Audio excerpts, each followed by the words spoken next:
News. Na Mungu ailaze pema roho yake na vile vile kuwapa nguvu hususan kipindi hiki kigumu familia na marafiki wa karibu. Mahakama imeupa upande wa mashtaka siku 14 zaidi kuendelea kumzuilia mcheza santuri Joseph Mwenda Munoru almaarufu DJ Mfalme na wenzake watatu wakiwemo maafisa watatu wa polisi kuhusiana na tuhuma za kuhusika katika kifo cha afisa mmoja wa polisi wa kitengo cha upelelezi DCI.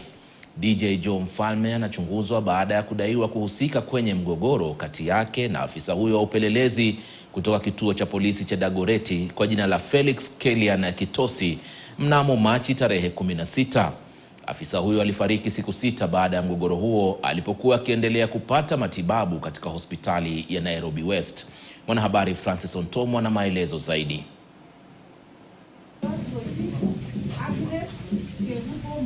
DJ Mfalme na wandani wake wakaingia kotini mmoja baada ya mwingine wakiwa wamevalia mavazi yenye nembo rasmi ya fani yao.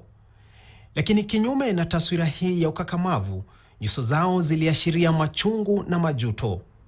DJ Mfalme anatuhumiwa kuhusika na mauaji haya tatanishi na tayari ameweka bayana kuwa atashirikiana ipasavyo na vyombo vya upelelezi.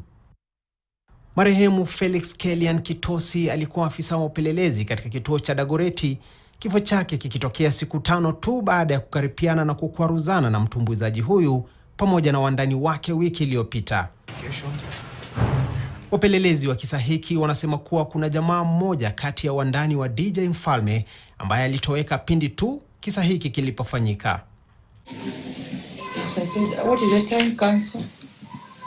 Ushahidi wa afisa mkuu anayepeleleza kisa hiki unaonyesha kuwa afisa wa trafiki Hadija Abdi na maafisa wengine Sami Rotich na Agnes Kerubo vilevile wako kizuizini kuhusiana na kifo hiki. Inasadikika kuwa ajali hii ambayo hakuna aliyeumia ilifanyika mwendo mfupi baada ya DJ Mfalme kumaliza burudani eneo la Kikuyu Machi tarehe 16. Upelelezi sasa umeomba muda zaidi ili kuzungumza na mashahidi wengine pamoja na kupokea video za CCTV kufanikisha uchunguzi. Francis Ontomwa, KTN News, Nairobi. Madaktari kote nchini kupitia muungano wao wa KMPDU